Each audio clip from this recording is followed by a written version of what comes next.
على محمد وعلى آل محمد كما صليت على إبراهيم وعلى آل إبراهيم إنك حميد مجيد اللهم بارك على محمد وعلى آل محمد كما باركت على إبراهيم وعلى آل إبراهيم إنك حميد مجيد حبيب خدا अशरफ अंबिया के अर्श मजीद अशबुअद मुत्तका बलगल उला बिकमालिही कशफद दुजा बिजमालिही हसनत जमीउ खिसालिही सल्लु अलैहि व आलिहि बलगल उला बिकमालिही कशफद दुजा बिजमालिही हसनत जमीउ खिसालिही सल्लु अलैहि व आलिहि बलगल उला बिकमालिही कशफद दुजा बिजमालिही हसनत जमीउ खिसालिही सल्लु अलैहि व आलिहि सल्लल्लाहु अलैहि वसल्लम सल्लल्लाहु अलैहि वसल्लम सल्लल्लाहु ताआला अलैहि वसल्लम। सम्मानित उपस्थित मुसल्लियान आज़म, আল্লাহ রব্বুল আলামিনের দরবারে অসংখ্য অগণিত শুকরিয়া যে আল্লাহ রব্বুল আলামিন আজকের এই পবিত্র জুমার দিনে আল্লাহর ঘর মসজিদে এসে সর্বাগ্রে হাজিরা দেওয়ার তৌফিক দান করেছেন। এজন্য সকলেই অন্তরের অন্তঃস্থল থেকে শুকরিয়া আদায় করে বলি আলহামদুলিল্লাহ। মুহতারাম হাজিরিন, বিগত সপ্তাহগুলোতে মৌলিকভাবে আমরা একটা কথা বোঝার চেষ্টা করেছিলাম। দুনিয়াতে আল্লাহ রব্বুল আলামিন যেহেতু আমাদেরকে ইবাদতের জন্য পাঠিয়েছেন, পরকালে জান্নাতের অধিকারী হওয়ার জন্য পাঠিয়েছেন, এই জন্য আমাদের মৌলিকভাবে ইবাদত যেমন করতেই হবে, পাশাপাশি দুনিয়াতে থাকার জন্য দুনিয়াবি কাজও করতে হবে। দুনিয়াবি কাজের মূল বিষয়টা ছিল অর্থনীতি সংক্রান্ত বিষয়, যে উপার্জন দরকার। সেই উপার্জনের একটা বিষয় মাধ্যম হলো চাকরি। চাকরি বিষয়ক শ্রমের অধিকার, মালিক পক্ষ, যিনি চাকরি করেন সেই পক্ষ, এদের ইসলামী বিধান সংক্রান্ত বিষয়গুলো ইতিপূর্বে আলোচনা হয়েছে। এর পরের সপ্তাহে আলোচনা হয়েছিল উপার্জনের আরেকটা মাধ্যম ব্যবসা। ইসলামের ব্যবসায়ী নীতি কি, হালাল হারাম, এর মৌলিক আলোচনাগুলো বিগত সপ্তাহে আলোচনা হয়েছে। তার মানে দুনিয়াতে চলতে গেলে উপার্জন সংক্রান্ত আমার যেই বিষয়গুলো হলো, সেক্ষেত্রে ইসলামের মৌলিক নীতিমালাগুলো আমাদের মধ্যে আলোচনা হইল। এখন আমাদের কর্তব্য হচ্ছে সেই অনুযায়ী আমল করা। এইবার আসেন দুনিয়ার বাস্তবতা হিসাবে যেই ধরনের উপার্জনের সাথেই সম্পৃক্ত হই, সম্পৃক্ত হওয়ার পরেও অনেকের জীবনেই দেখা যাবে যে অর্থনৈতিক বিভিন্ন ইনকাম সোর্সের মধ্যে সে সংযুক্ত হলো, সম্পৃক্ত হওয়ার পরেও অভাব কখনো তার পিছু ছাড়ছে না। অভাব জিনিসটা তার মধ্যে রয়েই গেছে, অভাব তার পিছে লেগেই আছে। এর কারণটা কি?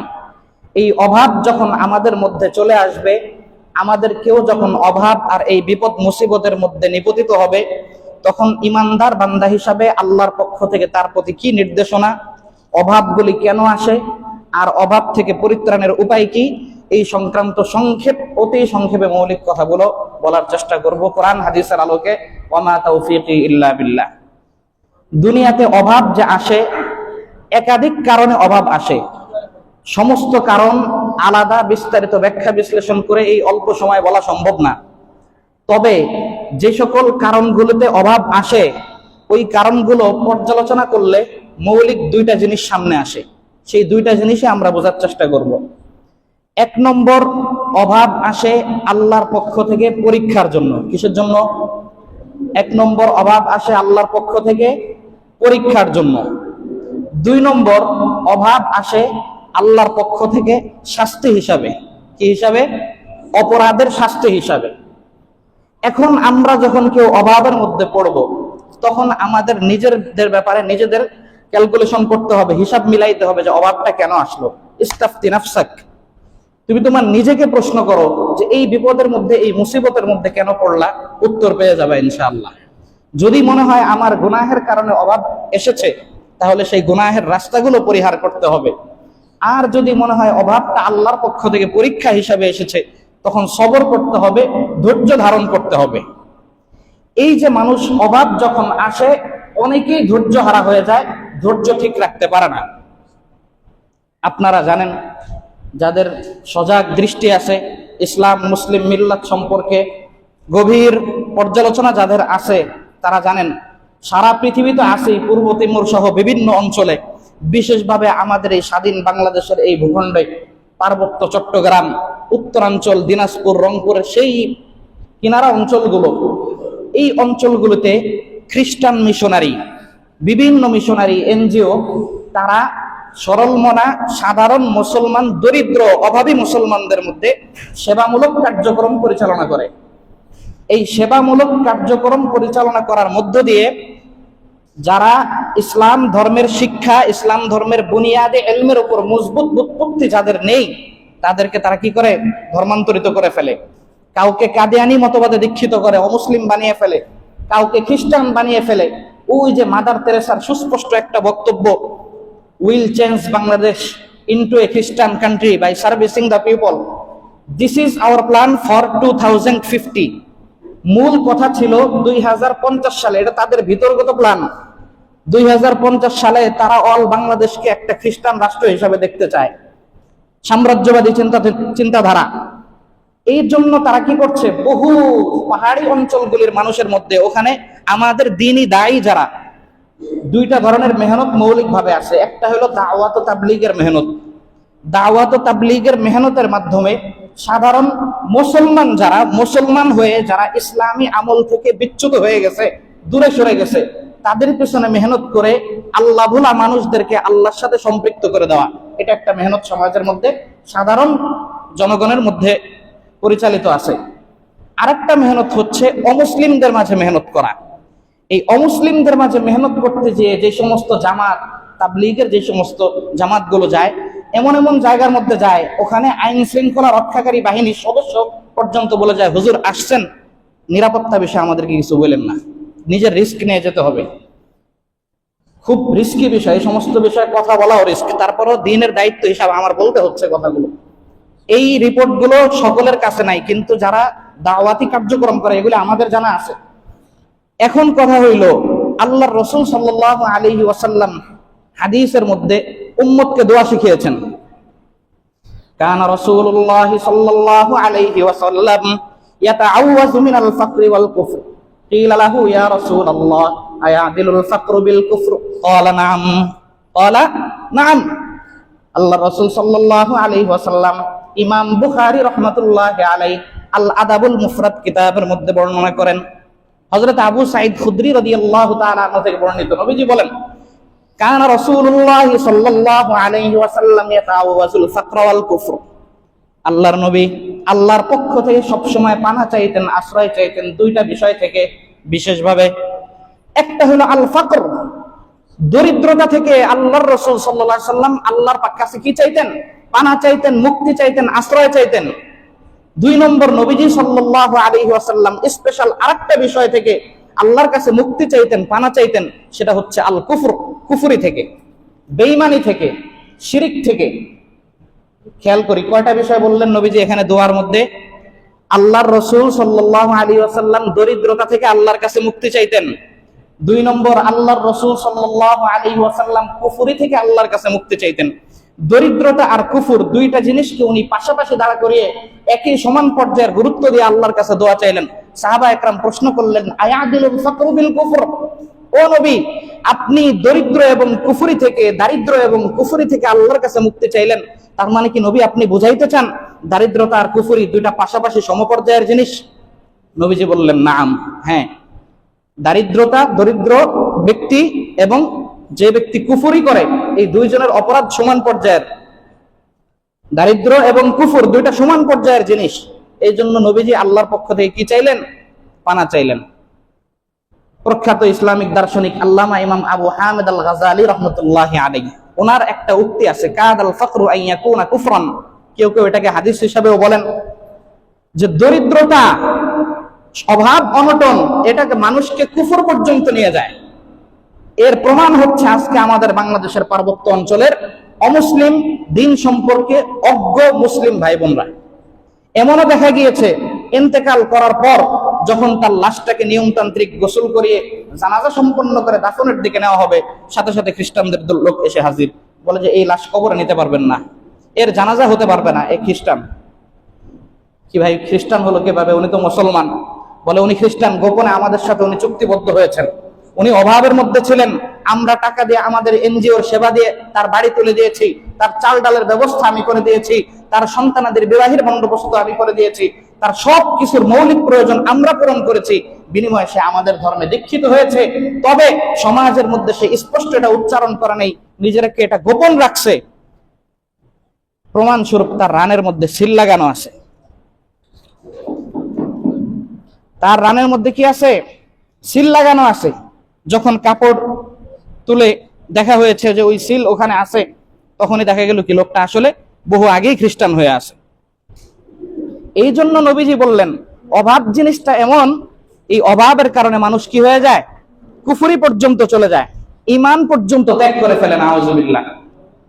এই জন্য এই অভাব যখন আমাদের নিপতিত করবে, এই অভাবের মধ্যে যখন আমরা পড়ে যাব, আল্লাহর পক্ষ থেকে এরকম একটা মহা মুসিবতের মধ্যে যখন আমরা পড়ব, তখন আমাদের 1 নম্বর কাজ হবে অভাবটা কেন আসলো নিজের মনকে জিজ্ঞাসা করা, যে আমার পাপের শাস্তি হিসাবে আসলো কিনা। 2 নম্বর, আল্লাহর পক্ষ থেকে পরীক্ষা হিসাবে আসলো কিনা। কি কি কারণে অভাবগুলি আসে?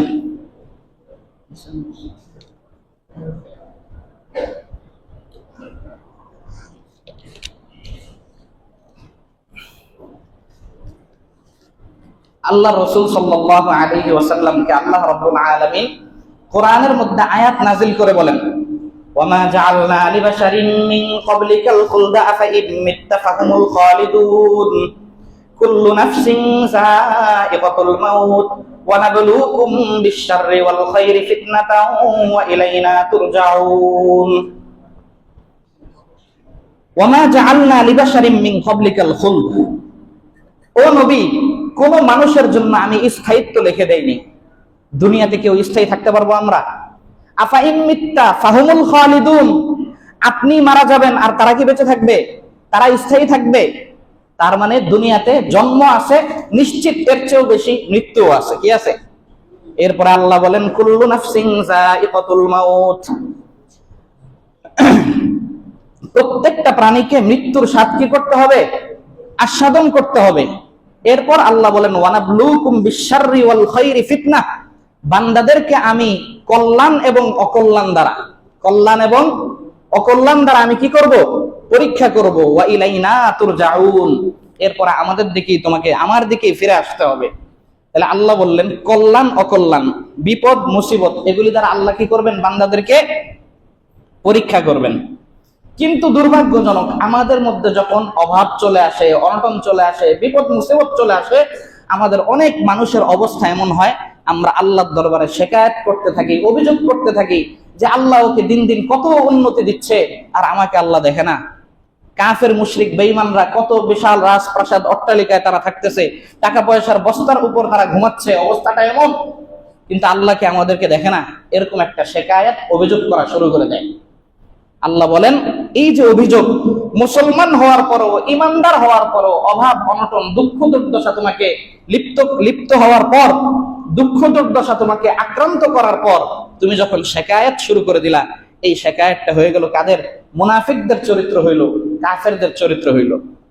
সূরা ফাজরের মধ্যে আল্লাহ রাব্বুল আলামিন আয়াত নাযিল করেন, ফাআম্মাল ইনসানু ইযা মাবতালাহু রাব্বুহু ফাআকরামাহু ওয়া না'আমাহু ফায়াকুলু রাব্বি আকরামান ওয়া আম্মাল ইনসানু ইযা মাবতালাহু ফাকাদারা আলাইহি রিজকাহু ফায়াকুলু রাব্বি আহানান। আল্লাহ বলেন আম্মাল ইনসান, আল্লাহ যখন কাউকে কি করেন? নিয়ামত দান করেন, কি করেন? নিয়ামত দান করেন, সুখ স্বাচ্ছন্দ্যে রাখেন, স্বাভাবিক অবস্থার মধ্যে রাখেন। বেঈমানদের চরিত্র, মুনাফিকদের চরিত্র হলো তখন মনে মনে এই কথা বলে, রব্বি আকরামান, আমার আল্লাহ আমাকে কি করেছেন? মর্যাদা দিয়েছেন, ইজ্জত দিয়েছেন। ওয়া আম্মাল ইনসানু ইযা মাবতালাহু রাব্বুহু ফাকাদারা আলাইহি রিজকাহু, আর যখন ওই আল্লাহ আবার কোন বান্দাদেরকে পরীক্ষা করেন, রিজিককে সংকুচিত করে দেন। এক নম্বর কি বললেন? আল্লাহ তাআলা সম্পদ দেন, সুখ স্বাচ্ছন্দ্যে রাখেন, তখন সে বলে যে রব্বি আকরামান, আমার আল্লাহ আমারে সম্মান দিয়েছে। হ্যাঁ, আমার আল্লাহ আমাকে কি দিয়েছে? সম্মান দিয়েছে। আর যখন আল্লাহ কি করেন? পরীক্ষা করেন, ইযা মাবতালাহু রাব্বুহু ফাকাদারা আলাইহি রিজকাহু, তার রিজিককে সংকীর্ণ করে দেন, তার রিজিককে সংকুচিত করে দেন। ফায়াকুলু রাব্বি আহানান, ওই ক্ষেত্রে যখন বলেছে আল্লাহ আমাকে সম্মানিত করলো, আর যখন এই অবস্থা আসে তখন বলে আমার আল্লাহ আমাকে বেইজ্জতি করলো। নাউজুবিল্লাহ। এই জন্য খেয়াল করেন, আমি আপনি যদি কষ্টের মধ্যে পড়ার পর মনের অবস্থা যদি এমন হয় যে আমার আল্লাহ আমার প্রতি অবিচার করতেছে, তাহলে বুঝবেন যেটা মুনাফিকের চরিত্র। আর যদি দেখেন যে না, যত কষ্টেই পড়েন আল্লাহর উপর কোনো অভিযোগ আসে না, চিন্তা হয়ে যায় যে আল্লাহ পরীক্ষা করছেন, অথবা আপনার চিন্তা ওইদিকে যায় যে আমার আল্লাহ হয়তো আমার কোনো পাপের শাস্তি দিচ্ছেন, এই দুইটা জিনিস যখন মনের মধ্যে আসে, বুঝবেন যে ঈমানের নূর আপনার দিলের মধ্যে আসে। এই যে যখন কাফেরদের অবস্থা হইল, মক্কার কাফের সম্পর্কে এই অবস্থা হওয়ার পর আল্লাহ পরের আয়াতে বলেন, কাল্লা, কোশ্চিন কালেও না, কখনো না, তোমরা যেমনটা ধারণা করছো কখনোই এমন না। বাল্লা তুকরিমুনাল ইয়াতীম ওয়ালা তাহাদ্দুনা আলা তুআমিল মিসকিন। আল্লাহ বলেন, সম্পদের উপার্জন যখন তুমি ভালো মতো করছো, মনে করেছো আল্লাহ তোমাকে সম্মানিত করেছেন, রিজিককে যখন সংকুচিত করেছেন, মনে করেছো তোমার আল্লাহ তোমাকে অপমানিত করছেন, আল্লাহ বলেন জীবনেও না, কোশ্চিন কালেও না, তোমাদের অপরাধ হচ্ছে বাল্লা তুকরিমুনাল ইয়াতীম, তোমরা এতিমকে সম্মান করো না, এতিমকে কি করো না? মহাব্বত করো না, ভালোবাসো না। আর ওয়ালা তাহাদ্দুনা আলা তুআমিল মিসকিন, মিসকিন হত দরিদ্র গরিব মানুষদেরকে তোমরা আহার দান করো না, খাবার কি খাওয়াও না। এরপর ওয়াতাকুলুনা তুরাসা আকলাল লাম্মা, উত্তরাধিকার সম্পদ তোমার বাবা যেটা রেখে গিয়েছেন, পূর্বপুরুষ থেকে তুমি যে উত্তরাধিকার সম্পদ পেয়েছো, তাকুলুনা তুরাস, এই মিরাসি সম্পদ যেটা, এই মিরাস উত্তরাধিকারের সম্পদকে তোমরা খেয়ে নিয়েছো, আকলান লাম্মা, সমূলে গ্রাস করে নিছো। ভাই হিসাবে বাবার উত্তরাধিকার তুমি আসো, সমস্ত সম্পদগুলিকে তুমি একা ভক্ষণ করছো, বোনের হিস্সাগুলো দাও নাই, তোমার বোনের অংশগুলিকে তুমি কি করো নাই? ন্যায্য পাওনাটা দিয়ে দাও নাই। 10 বছর পর বোন যখন বাস্তবিক জীবনের প্রয়োজনের সামনে এসে যখন ভাইয়ের কাছে সম্পদগুলো চাইতে আসছে, কপাল পোড়া খারাপ ভাই যদি হয়ে থাকে, এই সম্পদ তো সে দেয় না। আর অধিকাংশ আমাদের অবস্থাটা এমন, যদি সম্পদ দেয়, দেওয়ার সময় একটা কথা বলে দেয়, সম্পদও নিয়ে গেলা, ভাই বোনের সম্পর্কটাও নিয়ে গেলা। ওয়াতাকুলুনা তুরাসা আকলাল লাম্মা, সম্পদকে এককভাবে পরিপূর্ণভাবে গ্রাস করো। ওয়া তুহিব্বুনাল মালা হুব্বান জাম্মা, সম্পদ তোমাকে অন্ধ করে দেয়, সম্পদের মোহে, সম্পদের ভালোবাসায় তুমি আল্লাহর জিকির থেকে গাফেল হয়ে থাকো, আল্লাহর ইবাদত, এই সব বিষয় থেকে তুমি কি হয়ে থাকো? গাফেল হয়ে থাকো। 4টা কথা বললেন এখানে, যে অভাব আসে, বাল্লা তুকরিমুনাল ইয়াতীম, এতিমের হক নষ্ট করো, এতিমের ইজ্জত করো না। ওয়ালা তাহাদ্দুনা আলা তুআমিল মিসকিন, অভাব মিসকিন, গরিব ফকির মিসকিন যারা আছে তাদেরকে কি খাবার দাও না। এরপর আল্লাহ এখানে বলেন ওয়ালা তাহাদ্দুন, উৎসাহিত করো না। সমাজে কিছু মানুষ এমন আছেও দেখবেন, হ্যাঁ, নিজে তো দেয় না, অপর আরেকজন দিলে তাকেও বাধা দেয়। বাসের মধ্যে বসে আছেন, তো একজন লোক যখন দেখবেন যে ভিক্ষুক, কোনো প্রয়োজনগ্রস্ত অভাবী ব্যক্তি, ও যখন আপনার কাছে এসে 5 টাকা 10 টাকা 20 টাকা সওয়াল করছে, চাচ্ছে, আবেদন করছে, তা আপনার পাশের সিটের মানুষ বলে, আরে ভাই থাক, 10 টাকা করে দেওয়ার দরকার নেই, 10 টাকাতে 2টা বিড়ি কিনে খায়, 10 টাকাতে 2টা কি বিড়ি খায়েন, অথবা একটা পান খায়েন। এগুলি এভাবেই নষ্ট করতেছে এদের জীবন। এই যে আরেকজনকে কি করা? বাধা দেওয়া। ওয়ালা তাহাদ্দুনা আলা তুআমিল মিসকিন। এরপর ওয়াতাকুলুনা তুরাসা আকলাল লাম্মা, সম্পদের ক্ষেত্রে একচ্ছত্র অধিকার, হস্তক্ষেপ প্রয়োগ করো তোমরা। ওয়া তুহিব্বুনাল মালা হুব্বান জাম্মা, এক সম্পদটাকে, এই পরিমাণ সম্পদকে মহাব্বত করো যে আল্লাহর সমস্ত ইবাদত থেকে তুমি কি হয়ে যাও? গাফেল হয়ে যাও। এইটা হচ্ছে কাফেরদের চরিত্র। ওয়ালিদ ইবনে উকবা এদের চরিত্র, কাফের এদের কি চরিত্র? এগুলো পবিত্র সূরা মাউনের মধ্যে আপনারা জানেন কোরআনের একটা ছোট্ট সূরা, আওয়াইতাল্লাযী ইউকাযযিবু বিদ্দীন ফাযালিকাল্লাযী ইয়াদউল ইয়াতীম। একটা ইতিহাসের বর্ণনা আছে। আবু জাহেল চেনেন না আপনারা? আবু জাহেল, এই আবু জাহেলের স্বভাব ছিল যখন কোনো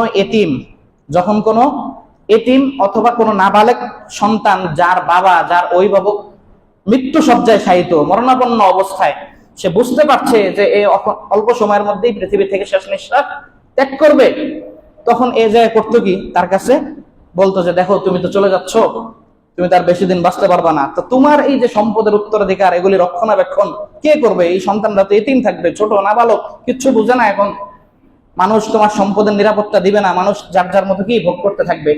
তা আমি যেহেতু পাওয়ারফুল ব্যক্তি, দায়িত্বশীল, কাইয়্যিমুল উমুর, তুমি তোমার সম্পদের দায়িত্বগুলো আমার কাছে বুঝিয়ে দিয়ে যাও, তোমার সন্তানের রক্ষণাবেক্ষণের দায়িত্ব আমার, আর যখন সে বড় হয়ে যাবে তার সম্পদ তাকে বুঝাই দেওয়া হবে।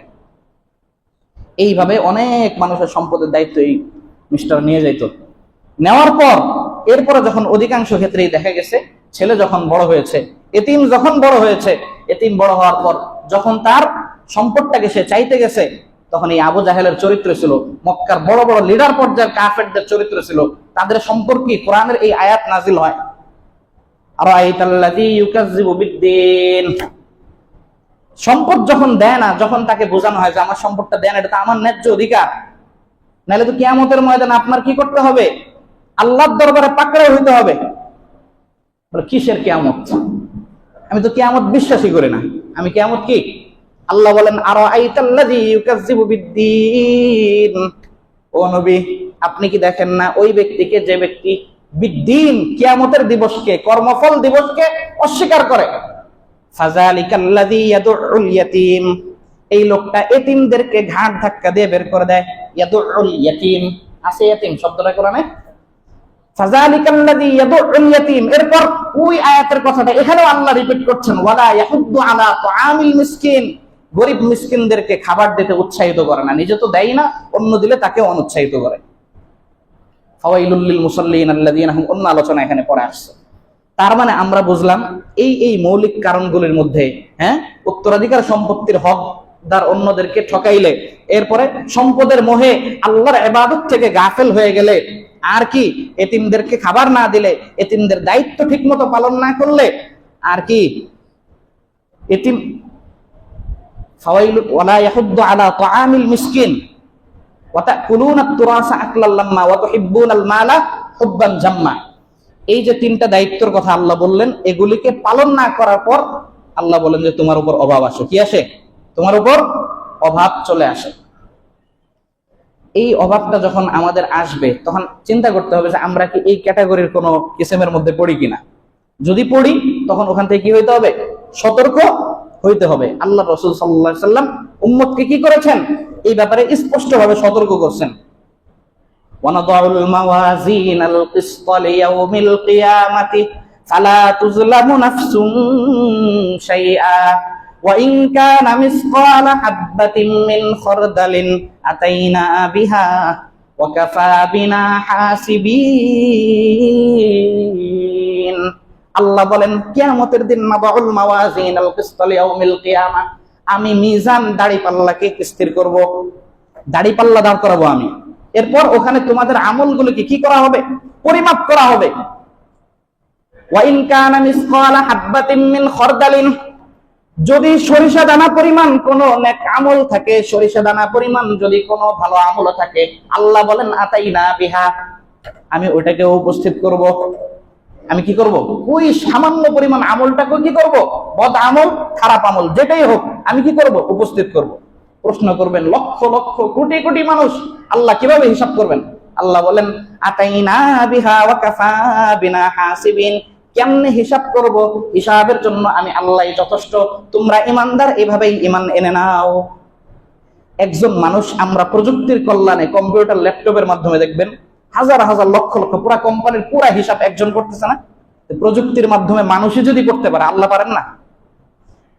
এই যে তাহলে আমি যেই অন্যায়গুলি করব, এই অন্যায়গুলো আল্লাহ পাক কি কিয়ামতের ময়দানে, আজকে এতিমকে ঠকাবো তো কিয়ামতের দিন আল্লাহ আমাকে পাকড়াও করবেন। আজকে উত্তরাধিকার সম্পদের মধ্যে আমার বোনকে বঞ্চিত করব, আল্লাহ পাক পাকড়াও করবেন। দরিদ্রদেরকে খাবার দেব না, আল্লাহ পাক কি করবেন, বঞ্চিত করবেন। কিয়ামতের ময়দানে আমাদেরকে কি করবেন, কড়া হিসাব নেবেন। নবীজি সাল্লাল্লাহু আলাইহি ওয়াসাল্লাম বলেন, ক্বালা রাসূলুল্লাহ সাল্লাল্লাহু আলাইহি ওয়াসাল্লাম, আনা ওয়া কাফিলুল ইয়াতীম হাতাইনি ফিল জান্নাহ আও হাকাযা ফিল জান্নাহ। নবীজি একদিন সাহাবা একরাম সামনে এতিম সম্পর্কে আলোচনা করেন। এতিম সম্পর্কে আলোচনা করে দুইটা আঙ্গুল এভাবে তোলেন। কে? আল্লাহ রাসূল সাল্লাল্লাহু আলাইহি ওয়াসাল্লাম দুই আঙ্গুল এভাবে উঠিয়ে বলছেন, আনা ওয়া কাফিলুল ইয়াতীম হাকাযা ফিল জান্নাহ, আমি এবং এতিমের লালন পালনকারী, আমি এবং এতিমের লালনকারী হাকাযা এভাবে, হাকাযা এভাবে ফিল জান্নাহ, জান্নাতে থাকবো। বলেন দুই আঙ্গুল দেখে নবীজি কি বুঝালেন? এই আঙ্গুল থেকে এই আঙ্গুলের দূরত্ব খুব বেশি না, কয়েক কিলোমিটার এখানে, তাই না? হ্যাঁ, সামান্য পরিমাণ দূরত্ব, একটা থেকে একটা পৃথক হওয়ার স্বাভাবিক কোনো সুরত নাই, কেটে আলাদা করতে হবে। আল্লাহ নবী সাল্লাল্লাহু আলাইহি ওয়াসাল্লাম বলেন, আমি আর এতিমকে সৎভাবে যে লালন পালন করবে, এতিমের দায়িত্ব যে নিবে, আল্লাহ রাব্বুল আলামিন হাসরের ময়দানে বিচার প্রক্রিয়ার পর ওই ব্যক্তিকে আল্লাহর রাসূলের সামনে এইভাবে জান্নাতে অবস্থান দিবেন। আনা ওয়া কাফিলুল ইয়াতীম। এই জন্য আল্লাহ পাক আমাদের যাদেরকে সম্পদের প্রাচুর্য দান করেছেন, আমাদের উচিত আমার সমাজে, আমার প্রতিবেশীর মধ্যে যদি কোনো এতিম থাকে, তার দায়িত্ব, তার লালন পালনের দায়িত্বটা আমরা নেওয়ার চেষ্টা করব ইনশাআল্লাহ। এরপরে নবীজি আরেকটা হাদিসের মধ্যে বলেন, লাইসাল মুমিনু বিল্লাযী ইয়াবিতু শাবান ওয়া জারুহু জাইউন। আল্লাহর নবী বলেন, ও আমার উম্মতেরা, সত্যিকারের মুসলমানের মানদণ্ড আমি নির্ধারণ করি, শোনো। আল্লাহ নবী বলেন, লাইসাল মুমিন, ওই ব্যক্তি কখনোই প্রকৃত ঈমানদার হতে পারে না, আল্লাযী ইয়াবিতু শাবান, যে ঘুমায় এমন অবস্থায় যে সে কি শাবান, পরিতৃপ্ত, কি পরিতৃপ্ত অবস্থায় যে দিন শেষে রাতে ঘুমাতে যায়, ওয়াজারুহু জাইউন, আর তার প্রতিবেশী না খেয়ে কষ্টে আছে, তার প্রতিবেশী না খেয়ে কষ্টে আছে। নবীজি বললেন এই ব্যক্তি প্রকৃত ঈমানদার হতে পারে না। তার মানে আমরা প্রত্যেকে চেষ্টা করব, এক নম্বর, আমার পাশে কোনো অভাবী দরিদ্র ব্যক্তি যদি কষ্টে থাকে, হ্যাঁ, তার খোঁজ খবর নেওয়া, আর কোনো এতিম যদি থাকে তার দায়িত্বটা নেওয়ার চেষ্টা করব ইনশাআল্লাহ। এইগুলি হলো বললাম যে যখন অভাব চলে আসবে তখন আমরা কি এই আমলগুলো করার চেষ্টা করব। এটা হলো অভাবের সময়কার করণীয়, অভাবের সময়কার করণীয়। আর অভাবটা দূর হওয়ার জন্য করণীয় কি? অভাবটা দূর হওয়ার জন্য দেখেন, অভাব কাউকে গ্রাস করলে আমরা বলছি দুইটা হইতে পারে, একটা হলো আল্লাহর পক্ষ থেকে পরীক্ষা, হ্যাঁ, আর একটা হলো শাস্তি। তো পরীক্ষা আল্লাহ তাআলা বান্দার মর্যাদা বাড়ানোর জন্য করেন, অনেক সময় আল্লাহ তাআলা বান্দাকে মহাব্বতের জন্য করেন। যদি বলেন যে অভাবটা শুধুমাত্র এই শাস্তি হিসাবে আসে, নাউজুবিল্লাহ, আল্লাহ রাসূল সাল্লাল্লাহু আলাইহি ওয়াসাল্লামের ক্ষেত্রে কি বলবেন তাহলে? নবীজির ব্যাপার আপনারা শুনেন নেই, ক্ষুধায় কষ্টে করতে করতে ঘরে 3 দিন চুলা জ্বলে না, ঘরে কোনো খাবার নেই, পেটে পাথরও বেঁধেছেন, এমন কথাও তো শুনেছেন আপনারা। এই অভাবের মধ্যে আল্লাহ রাসূল সাল্লাল্লাহু আলাইহি ওয়াসাল্লাম ছিলেন খন্দকের যুদ্ধে না খেতে খেতে সমস্ত সাহাবা একরাম ক্লান্তিতে একদম শেষ, পেটের চামড়া পিঠের সাথে লেগে যাচ্ছে এমন একটা অবস্থা। তা আল্লাহ রাসূল সাল্লাল্লাহু আলাইহি ওয়াসাল্লাম যে এই কষ্টের মধ্যে পড়লেন, এখানে কি বলবেন? নাউজুবিল্লাহ। এই জন্য অভাব আসলেই খারাপ ধারণা করা যাবে না অপর মুসলমানের প্রতি, হ্যাঁ, যে তুমি খারাপ, পাপী, অনিষ্ট। এই জন্য আল্লাহ তাআলা তোমাকে আজকে শাস্তি দিচ্ছেন। অভাবটা পরীক্ষার জন্য আসে, আল্লাহর পক্ষ থেকে বান্দার মর্যাদা বৃদ্ধি করার জন্য কি এসে থাকে। এই অভাবের সময় আমরা এই এই আমলগুলো করব, করণীয়। আর অভাবটা দূর হওয়ার জন্য আমরা কি করব? অভাবটা দূর হওয়ার জন্য 1 নম্বর বিষয় হচ্ছে তাকওয়া অবলম্বন করতে হবে। কি করতে হবে? আল্লাহ বলেন, ওয়ালাউ আন্না আহলাল কুরা আমানু ওয়াত্তাকাউ লাফাতাহনা আলাইহিম বারাকাতিম মিনাস সামাই ওয়াল আরদ ওয়ালাকিন কাযযাবু ফাআখাযনাহুম বাগতাতান ওয়া হুম লা ইয়াহসিবুন। আল্লাহ বলেন, লাউ আন্না আহলাল কুরা আমানু, জনপদের লোকেরা যদি সত্যিকার অর্থে ঈমান আনে, ওয়াত্তাকাউ, তাকওয়া অবলম্বন করে। কি করে? তাকওয়া অবলম্বন করে। তাকওয়া মানে কি? খোদাভীতি, আল্লাহর ভয়। আল্লাহর ভয় যার আছে সে তো নামাজ না পড়ে থাকতে পারে, তাই না? নামাজ না পড়ে থাকতে পারে? আল্লাহর ভয় যার আছে সে নামাজ না পড়ে থাকতে পারে না, অন্যায় কাজ করতে পারে না, গুনাহের পথে চলতে পারে না, ইসলামের যত ধরনের বিধান তার আছে ওই বিধানগুলো সে লঙ্ঘন করতে পারে না। আল্লাহ বললেন, ওয়াত্তাকাউ, যদি সে তাকওয়া অবলম্বন করে, লাফাতাহনা আলাইহিম বারাকাতিম মিনাস সামা, আমি আল্লাহ রাব্বুল আলামিন আসমানের বরকতের দরজাগুলো খুলে দিব। আসমানের বরকতের দরজা খুলে দেওয়ার ঘোষণা কে দিচ্ছেন? আল্লাহ রাব্বুল আলামিন দিচ্ছেন। কয়টা শর্ত? ঈমান এবং তাকওয়া। ঈমান এবং তাকওয়া। দেখেন, বরকত ভিন্ন জিনিস। আপনি পৃথিবীর সমস্ত অভিধান সার্চ করেন, অভিধান উল্টাতে থাকেন, যে একদম বিশেষ করে আরবির অথেন্টিক অভিধান যেগুলো, বরকতের অর্থটা কি লেখে, দেখবেন যে মতামত নির্ভরযোগ্য বক্তব্য, বরকতের অর্থ কোনোদিন বেশি না। বরকতের অর্থ কি না? বেশি না। আমরা মনে করি বরকত মানে বেশি না। বরকতের অর্থ আসলে এটা কোনো অর্থ হয় না। বরকত বরকতি, সব জিনিসের অর্থ হয় না। প্রত্যেকটা জিনিসের অর্থ করতে গেলে ওই মূল জিনিসের আবেদন হারায় যায়। এজন্য অনেকেই আলোচনার মধ্যে বলে যে সংবিধানে বিসমিল্লাহির রহমানির রহিম থাকতে হবে কেন? বাংলাদেশের সংবিধানে কি থাকতে হবে কেন? বিসমিল্লাহির রহমানির রহিম থাকতে হবে কেন? এখানে বলেন সৃষ্টিকর্তার পক্ষ থেকে। কার থেকে? সৃষ্টিকর্তার নামে শুরু করছি। তো সৃষ্টিকর্তা এটা হিন্দুও মানে, খ্রিস্টানও মানে, অমুসলিমও মানে, এক একজন এক একজনকে মানে। এই যে বিসমিল্লাহির রহমানির রহিম, এটা না থেকে অর্থটা থাকলে সমস্যা কি? বলে অর্থ সব ক্ষেত্রে আবেদন থাকে না। বাংলায় নামাজ পড়লে নামাজ হবে আলহামদুলিল্লাহি রাব্বিল আলামিন আর রহমানির রহিম মালিকি ইয়াউমিদ্দিন, এগুলি যদি না বলে দাঁড়া বাংলা বলি সমস্ত প্রশংসা আল্লাহর, যিনি ইহজগৎ পরজগতের প্রতিপালক, বাংলায় পড়লে নামাজ হবে? আবেদন ঠিক থাকে না। ওই সময়কার যখন এটা নিয়ে বাংলাদেশে আন্দোলন হয়, তখন একজন বড় পুলিশের অফিসার, কনস্টেবল, উনি একজন হুজুরকে প্রশ্ন করছে, আচ্ছা হুজুর, এই যে বিসমিল্লাহির রহমানির রহিম, এটার অনুবাদটা থাকলে সমস্যাটা কি আপনাদের? এটা নিয়ে এত সমস্যা কি? কোরআন হাদিসের দৃষ্টিতে এত কথা বলেন কেন? বলে যে আপনার নাম কি? বলে আব্দুর রহিম। কে? আপনারা যদি কেউ আব্দুর রহিম ডাক না দিয়ে দয়াল দাস ডাক দেয়, আপনার কেমন লাগবে? এই দয়াল দাস ভাই, এদিকে আসেন। আব্দুর রহিম অর্থ কি? দয়াল দাস। দয়াল দাস এই নামে ডাকলে এটা তো আমার নাম না। আব্দুর রহিমের অর্থ করলাম, তাহলে আপনার নামটাই হুবহু স্পষ্ট বাংলা অনুবাদটা করলে আপনি আর নিতে পারছেন না। এই জন্য সব ক্ষেত্রে অর্থ করলে ভাষার মূল আবেদন। আল্লাহ যেই আবেদনে বিসমিল্লাহির রহমানির রহিম, আল্লাহ সর্বময় ক্ষমতার অধিকারী, আল্লাহর সার্বভৌমত্ব পূর্ণ পৃথিবীবাসীকে সারেন্ডার করতে, আত্মসমর্পণ করতে যে আল্লাহ নির্দেশ করছেন, ওই ক্ষেত্রে যখন আমরা অনুবাদটা করে ফেলবো, তখন কি হয়ে যাবে? আমাদের ভাষার আবেদন হারায় যাবে। এই জন্য দেখেন, বরকত, আমি যেটা বোঝাইতে চাইছিলাম, বরকতের অর্থ কোনোদিন বেশি না। বরকতের অর্থ বরকতি। বরকত মানে কি? বরকত।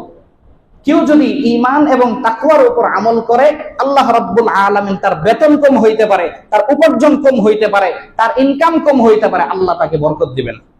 আল্লাহ তাকে কি করবেন? কেমন বরকত দেখেন, কেমন বরকত।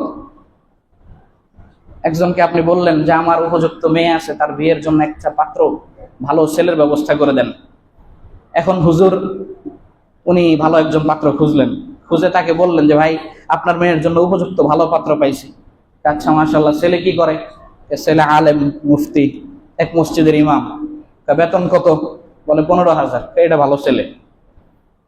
এটা ভালো ছেলে? কথা বুঝতে পেরেছেন?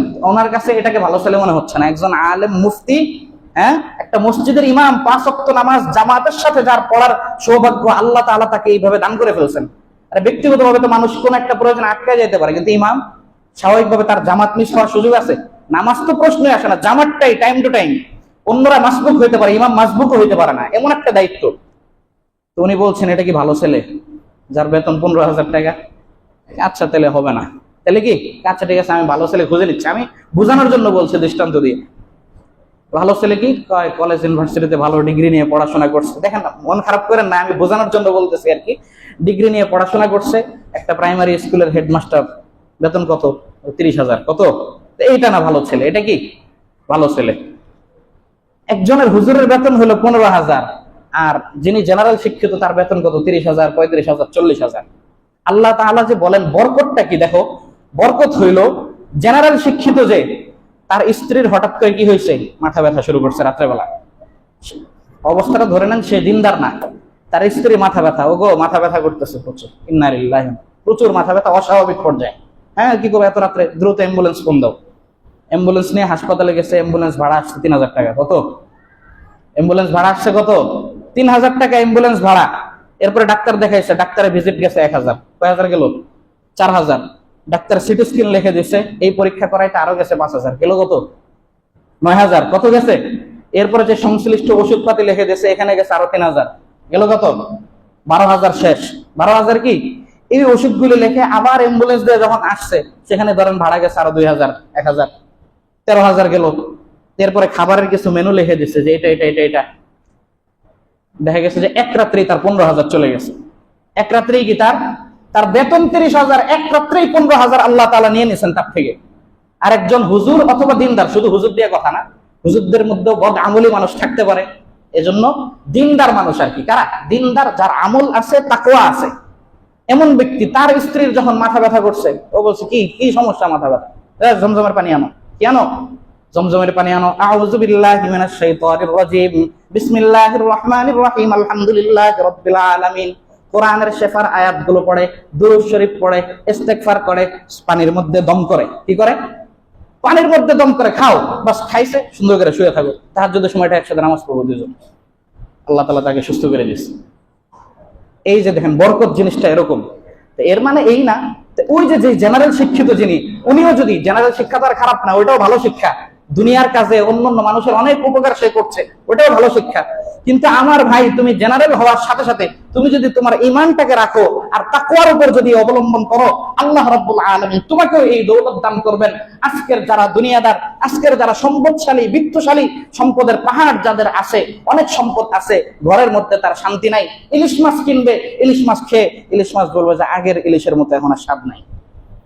আর যে গরিব সাধারণ বেতনে চাকরি করে, ও কেউ হয়তো বা পাঙ্গাস কিনবে, কেউ হয়তো বা রুই কিনবে, কেউ হয়তো বা তেলাপিয়া কিনবে। আল্লাহ রাব্বুল আলামিন ওর মধ্যে এমন স্বাদ দান করবেন, বলবে যে মাছটা অনেক স্বাদ হয়েছে আলহামদুলিল্লাহ। ও 200 টাকা দিয়ে রুই মাছ, তেলাপিয়া মাছ খেয়ে বলতেছে অনেক স্বাদ হয়েছে আলহামদুলিল্লাহ। আর আরেকজন 2000 টাকা দিয়ে ইলিশ কিনেও কি আলহামদুলিল্লাহ বলতে পারছে না। এটাই হচ্ছে বরকতের বিষয়। এই জন্য বরকত পাইতে হলে আল্লাহর দরবারে কি করতে হবে? তাকওয়া অবলম্বন করতে হবে। আর নবীজি হাদিসের মধ্যে বলেন, মান লাজিমাল ইস্তিগফার জাআলাল্লাহু লাহু মিন কুল্লি দিকিন মাখরাজা ওয়া মিন কুল্লি হাম্মিন ফারাজা। যে ব্যক্তি উঠতে বসতে চলতে ফিরতে ইস্তিগফারের আমল করবে, ইস্তিগফার মানে তওবা করা, কি করা? তওবা, আস্তাগফিরুল্লাহ, একদম অনুভূতির সাথে, মন থেকে, দিল থেকে। চাকরি করতেছেন, আস্তাগফিরুল্লাহ। ব্যবসা করছি, আস্তাগফিরুল্লাহ। রাস্তায় হাঁটছি, আস্তাগফিরুল্লাহ। এটা যদি করি, আল্লাহর নবী সাল্লাল্লাহু আলাইহি ওয়াসাল্লাম দুইটা সুসংবাদ দিচ্ছেন, জাআলাল্লাহু লাহু মিন কুল্লি দিকিন মাখরাজা, প্রত্যেক সংকীর্ণ জায়গা থেকে নিরাপদ বন্দোবস্ত আল্লাহ তোমাকে করে দিবেন। ওয়া মিন কুল্লি হাম্মিন ফারাজা, প্রত্যেকটা টেনশনের জায়গা থেকে আল্লাহ তাআলা তোমাকে মুক্ত করে দিবেন। এরপর নবীজি বলেন, ওয়া ইয়ারযুকহু মিন হাইসু লা ইয়াহতাসিব, এমন ভাবে আল্লাহ তোমাকে রিজিক দান করবেন তুমি টেরও পাবা না। এমন ভাবে আল্লাহ তাআলা তোমাকে কি করবেন? রিজিক দান করবেন, তুমি টেরও পাইবা না। এই জন্য দেখেন, বেতন আপনার 10,000, বেতন আপনার 12,000, বেতন আপনার 15,000, মন খারাপের কোনো কাজ নেই। চিন্তা করি যে আমার অভাব যে আসলো, এটা কি আমার কোনো কৃতকর্মের কারণে আসলো কিনা। তাহলে আমি আমার কৃতকর্মগুলি চিহ্নিত করি। মৌলিকভাবে 1 নম্বর অভাব হাদিসের যে ভাষ্যগুলির মধ্যে পাওয়া যায়, একটা হলো আত্মীয়তার সম্পর্ক যে ছিন্ন করে, তার উপর অভাব আসে। কি আসে? যে আত্মীয়তার সম্পর্ক ছিন্ন করে তার উপর অভাব আসে।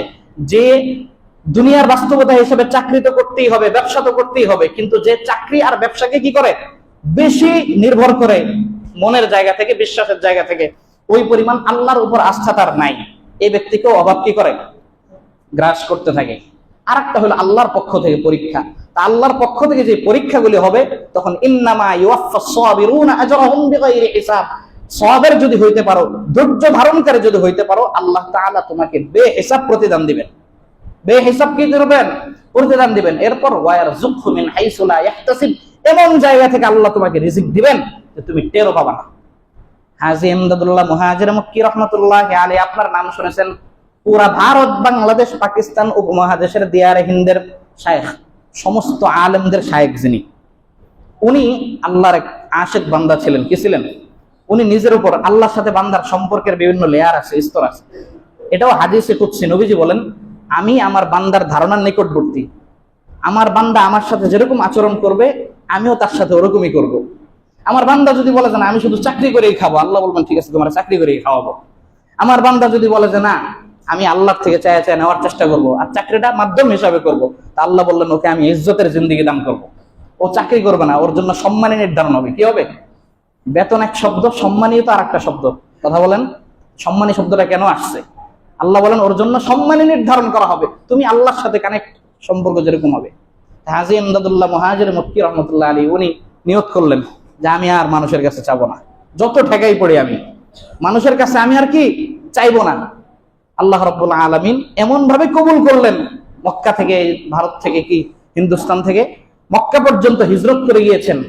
3 বেলা হয়, কোনো খাবার নাই, 1 দিন যায়, 2 দিন যায়, 3 দিন যায়, কোনো খাবার নাই, মানুষের কাছেও চায় না। এইভাবে 5 বেলা হয়ে গেছে। কয় বেলা? 5 বেলা হওয়ার পর ওনার দিলের মধ্যে ইলহাম হইল, উনি স্বপ্ন দেখছেন, খেয়াল করতেছেন, সম্ভবত কাবার চত্বরে ঘুরতেছিলেন তখন, যে হযরত জিবরাইল আমিন বলতেছেন যে বান্দা বহুত সবের হ্যায়, যে এই বান্দা অনেক ধৈর্যশীল, এই বান্দা কি অনেক ধৈর্যশীল। আরেকজন ওই পাশে হযরত ইসরাফিল না মিকাইল আলাইহিস সালাম যেন ছিলেন, আরেকজন ফেরেশতা, সঠিক খেয়াল নেই। তো উনি বলতেছেন যে ওর থোড়া বাকি হ্যায়, অল্প কিছু ধৈর্য এখনো বাকি আছে। এরপর উনি সময় ক্ষেপণ করতে লাগলেন, মানুষের কাছে কিছু চান না, মানুষের কাছে কি কিচ্ছু চান না। 11 বেলা যাওয়ার পর হঠাৎ করে দেখে আর শরীর চলে না, বিছনার মধ্যে শুয়ে পড়লো। হঠাৎ দরজার মধ্যে একজন খটখট করে, কি করে, খুলে দেখে সাদা জবদবে জুব্বা পাগড়িওয়ালা একজন মানুষ খাবারের খামচি নিয়ে ওনার সামনে উপস্থিত। হুজুর, এই খাবারটা আপনি গ্রহণ করেন, এটা হাদিয়া আল্লাহর পক্ষ থেকে আপনার জন্য। কি উনি খাইলেন, চিন্তা করলেন যে যেই পরিমাণ খাবার আছে রাতের জন্য স্টক করি। চিন্তা করলেন যে না, যেই আল্লাহ 11 বেলা পর আমাকে খাওয়াইতে পারছেন, আমি এটা রাতের জন্য স্টক করব না। উনি খাবার ফেরত দিলেন।